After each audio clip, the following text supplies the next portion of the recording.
Thank you. Thank you very much. First of all, I would like to express my deep appreciation to the CISS for inviting me to participate in this very important seminar and also to chair this very important session on regional security dynamics of South Asia, opportunities and challenges. Now, the CISS has prepared a set of questions which we expect the speakers, who I will introduce in a minute, to address. And these questions are: what are some of the critical challenges impacting peace and stability in South Asia? How shall the US withdrawal from Afghanistan impact regional security in the long run? What part Russia and China can play in stabilizing the region? And what are the geopolitical implications of US-China engagement in South Asia? Now, before I turn to the speakers, let me say a few words in order to flag some of the issues that we should be dealing with, or we should be addressing.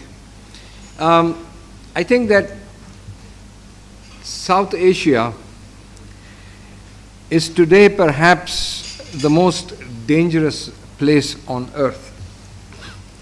There are 3 nuclear powers that share borders, and one of them has territorial disputes and history of animosity and even war with the other 2.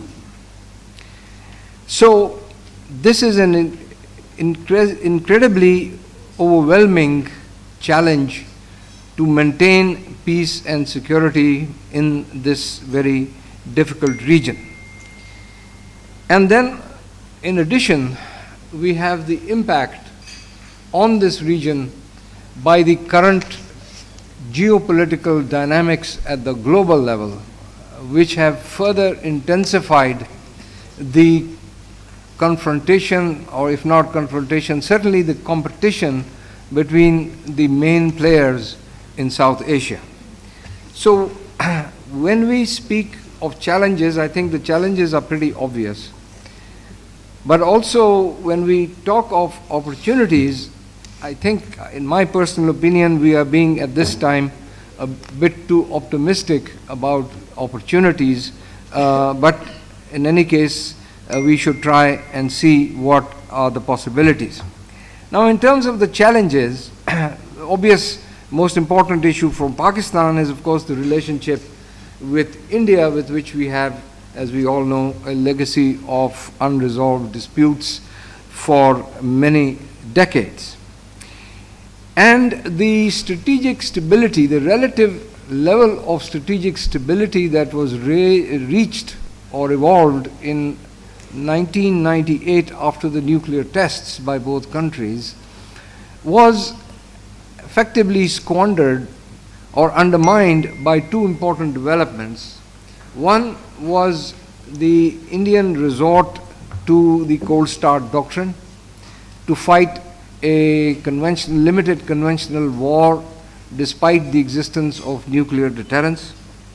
And the second has been the evolving Indo-US strategic partnership, starting with the Nuclear Cooperation Agreement, the NSG waiver, and the rest, as I will outline briefly. So, in this environment, of course, as was pointed out by General Kidwai earlier on, Pakistan had to take responsive measures in order to ensure its security, and this has been termed as full spectrum deterrence. Then, with the evolving rivalry between the United States and China, particularly over the last 10 years, but more intensive now than ever before, the US has turned to India as a net security provider. And as such, it has become a part of the quadrilateral alliance in the Indo-Pacific region and beyond that, which obviously involves a very high degree, intense level of Indian-US strategic cooperation, which is symbolized, I think, by the four foundational agreements that the two countries have signed in terms of high-tech and military cooperation. This has obviously contributed to enhancing India's strategic conventional capabilities while also encouraging Indian belligerence, especially under the current Hindu fascist regime of Prime Minister Modi. And the manifestation of this kind of belligerence is not only directed towards Pakistan, which is in terms of the February 2019 confrontation, but also as a result of the Indian attempt to change the status of occupied Jammu and Kashmir, as well as the confrontation that has led to between India and China. Most recently, we are witnessing some Indian experts, some of them academics, some of them retired officials, even contemplating what is called a splendid disarming first strike against Pakistan. And this kind of belligerence and this kind of strategic thinking, to my mind, is a dangerous delusion, because, of course, no first strike can actually succeed in wiping out Pakistan's ability to respond. Then there is the China-India-Russia triangle that we need to also take into account. And as we all know, because of the differences between the US and China and between the US and Russia, the relationship between Russia and China has moved much closer against the United States. And this has created a geopolitical dilemma for India because of India's traditional relationship with the Russians going back to the time of Indian independence. And it remains to be seen that whether this dichotomy between India's geopolitical compulsions on the one hand and its traditional friendship with Russia on the other will affect, and in what way will it affect, the dynamics of security in South Asia. But to take, to quote noted Indian military writer Parveen Swani on Twitter, which I just saw this evening, he has written that the key outcome of Putin's visit, which just took place, as you know, to India, the key outcome of Putin's visit is that while strongly opposing US Indo-Pacific strategies, Russia has given no assurance to India to talk to China on the line of actual control crisis between China and India. And so he concludes that India is therefore now on its own against China. Vis-a-vis China, of course, the Indians have been encouraged by the US to play a role that will balance the Chinese influence in this region and beyond. And this obviously has also led to tensions between India and China, which I just referred to in the Galwan clashes of 2020, 2019, 2020 in Ladakh is an example of that kind of confrontation. But as a result of that, in a geopolitical sense, India is now confronted with two front situations. It is confronted on the line of control with Pakistan, and it is confronted on the line of actual control with China. And though in the Indian military establishment has talked about fighting 2.5 wars, of being able to fight 2.5 wars between against Pakistan, China, and the Kashmiris, they have not done a pretty good job of fighting even the half war against the Kashmiris. So they are in a very difficult, I would say, in a difficult strategic environment. Let me say a few words now about Pakistan-US relations, which obviously also have had an impact and will continue to have an impact on this region. Pakistan-US relations, in my view, have always lacked a durable anchor, a relationship which is important in and of itself between the two countries. Pakistan's role for the US has been one of a facilitator and one where they have turned to us when it has suited their strategic interest to do so. At other times, one can say that this relationship has been, at best, of benign neglect. But today that is not the case because of two factors, or three. First, the US dehyphenation of its relationship between Pakistan and India because of its need to focus on India as a counterweight to China, and a policy that seeks to balance between the two, which is totally unrealistic, because as the US builds up India's military capabilities, it threatens Pakistan's security environment. And as was also discussed earlier today, Pakistan cannot and should not deal with India's intentions. It is India's capabilities with which we need to deal with.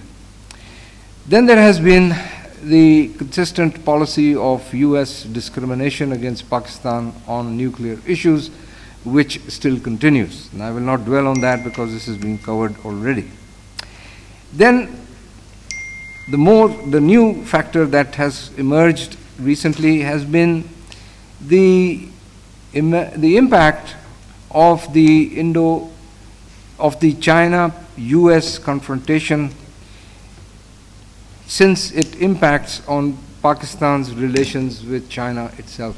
Pakistan's strategic partnership with China, CPEC as an example, has been an issue which the US has been critical, particularly talking about the debt burden of the debt trap and talking about how the China-Pakistan dependency relationship is undermining Pakistan's independence, etc.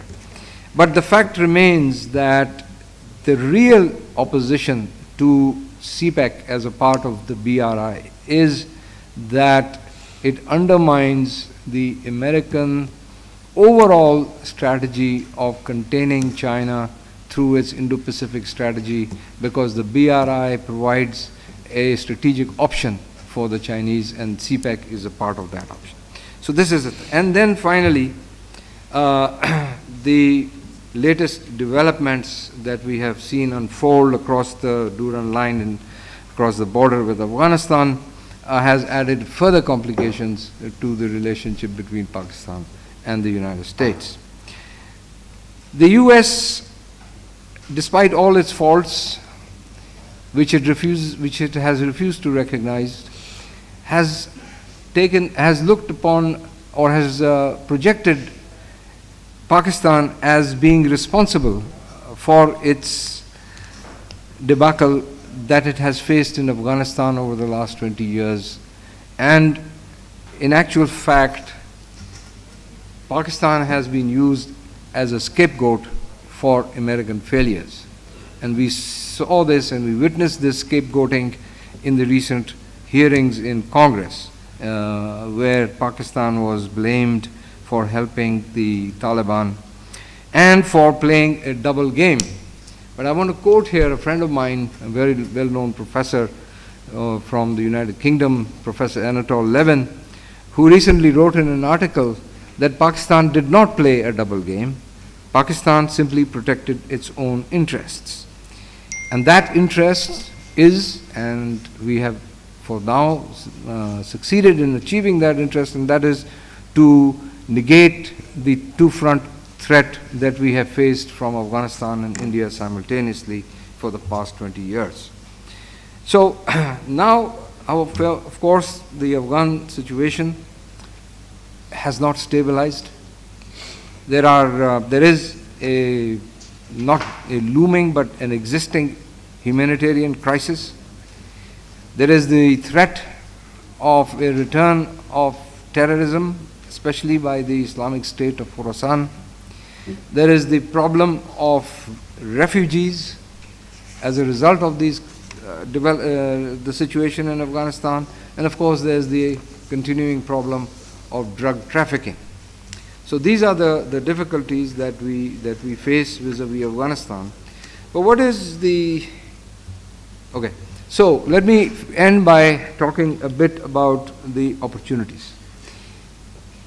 From what I have described in terms of Afghanistan and in terms of the situation in South Asia, all countries, all stakeholders have an interest to stabilize this region.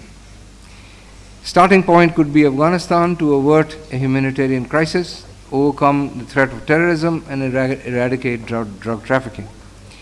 A stable Afghanistan can also open up avenues for regional cooperation, connectivity, and integration. In this, Pakistan, China, Russia, Iran, and the Central Asian states are already on the same page. There is no reason why the US and India can also not become partners in such a endeavor.